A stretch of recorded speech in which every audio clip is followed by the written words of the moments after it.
Friends, നമ്മൾ തൊടുപുഴ ശ്രീകൃഷ്ണസ്വാമി ക്ഷേത്രത്തിലെ 5ാം ഉത്സവം കൂടാനായിട്ട് വന്നതാണ് കേട്ടോ. അപ്പോൾ തിക്കിലും തിരക്കിലൊക്കെ പെട്ട് നമ്മൾ ഭഗവാനെ തൊഴുത് പ്രസാദമൊക്കെ കഴിച്ച ശേഷം സ്റ്റേജിൻ്റെ ഫ്രണ്ടിലേക്ക് വന്നു. അപ്പോൾ അവിടെ കൈകൊട്ടിക്കളിയാണ് കേട്ടോ നടക്കുന്നത്. അപ്പോൾ കാണണമെന്ന് വിചാരിച്ചു, പക്ഷെ നമുക്ക് കാണാനൊന്നും പറ്റത്തില്ല, അത്രയും തിക്കും തിരക്കുമാണ് കേട്ടോ. അപ്പോൾ നമ്മൾ ക്യാമറ ഒരുപാട് ഉയർത്തി പിടിച്ചുകൊണ്ട് മാത്രമാണ് അത്രയെങ്കിലും വീഡിയോയിൽ നമുക്ക് കാണാൻ പറ്റിയത്. അപ്പോൾ ഇതാണ് തൊടുപുഴ പാലം. അപ്പോൾ തൊടുപുഴയിൽ ശ്രീകൃഷ്ണസ്വാമി ക്ഷേത്രത്തിൽ 10 ദിവസം ഉത്സവമാണ് കേട്ടോ. ഒരു നാടിൻ്റെ മൊത്തം ആഘോഷവും ആണ് നമ്മുടെ തൊടുപുഴ ശ്രീകൃഷ്ണസ്വാമി ക്ഷേത്രം. എല്ലാ കൂട്ടുകാരും വീട്ടുകാരും നാട്ടുകാരും എല്ലാവരും ഒത്തൊരുമിച്ച് ചേരുന്ന ഒരു ആഘോഷമാണ് നമ്മുടെ തൊടുപുഴ ശ്രീകൃഷ്ണസ്വാമി ക്ഷേത്രത്തിലെ ഉത്സവം. അപ്പോൾ ചോദ്യൂട്ട് 18-ാം തീയതി ആയിരുന്നു, 25-ാം തീയതിയാണ് ഉത്സവം കൊടിയേറിയത്.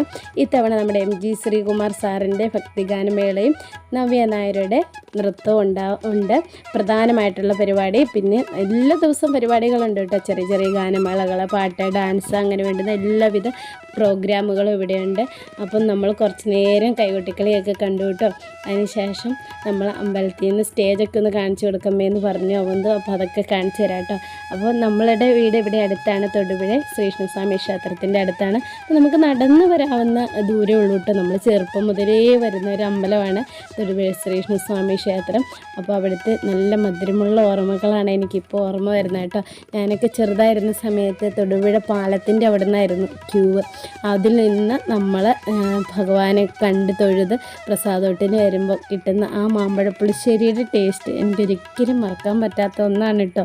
അപ്പം എല്ലാ ദിവസവും മാമ്പഴപ്പുളിശ്ശേരി ഇപ്പോൾ ഇല്ല, കാരണം എങ്കിലും ഒരുപാട് ഭക്തജനങ്ങൾ എത്തിച്ചേരുന്നു. അപ്പോൾ ആ ഒരു കറി തന്നെ കൊടുക്കാൻ പറ്റത്തില്ല, അത്രമാത്രം ഭക്തജനങ്ങൾ വന്ന് പ്രസാദം ഇട്ട് കഴിക്കുന്ന ഒരു അമ്പലമാണ് കേട്ടോ. അപ്പോൾ അതിൻ്റെ ഒരു ഭാഗമാകാൻ മാത്രമേ നമുക്ക് സാധിക്കുകയുള്ളൂ. അപ്പോൾ നമ്മളെ കഴിയുന്നത് നമ്മൾ ചെയ്യും കേട്ടോ. അപ്പോൾ നമുക്ക് ഭയങ്കര സന്തോഷമാണ് ഇതിൽ പങ്കെടുക്കുന്നതും.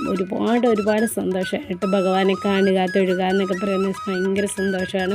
അപ്പോൾ കുട്ടാപ്പിക്കും അവന്തൂനും എന്നേക്കാളും ഉപരി വലിയ ഇഷ്ടമാണ് കേട്ടോ. ഇവിടെ വന്ന് തൊഴാനും ഭഗവാനെ കാണാനും ഒക്കെ ഭയങ്കര ഇഷ്ടമുള്ള കൂട്ടത്തിലാണ്. അപ്പോൾ അവരെ എല്ലാ ദിവസവും തന്നെ കൊണ്ടുവന്ന് തൊഴിയിച്ച് ഉത്സവമൊക്കെ കൂടി ഭയങ്കര ഹാപ്പി ആയിട്ടാണ് രണ്ടാളും ഇരിക്കുന്നത്. അപ്പോൾ സ്റ്റേജിൻ്റെ ഫ്രണ്ടിൽ ഇവിടെയാണ് കേട്ടോ എല്ലാ മെയിൻ പരിപാടികളൊക്കെ നടക്കുന്നത്.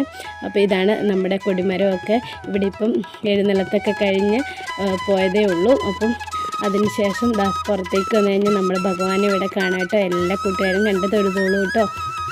അപ്പം നമ്മുടെ ഉത്സവം ഇനി നാളെ 8ാം ഉത്സവമാണ് കേട്ടോ. 7-8 ഉത്സവമാണ് ഏറ്റവും പ്രധാനമായിട്ടുള്ള ദിവസത്തെ ഉത്സവം. അപ്പോൾ നമുക്ക് ഇനി എല്ലാ ദിവസവും ഒന്ന് ഉത്സവമൊക്കെ കൂടണം. അപ്പോൾ ഇന്നത്തെ വിശേഷം ഇത്രയേ ഉള്ളൂ. പുതിയൊരു വീഡിയോ കാണുന്നവരേക്ക് ബൈ.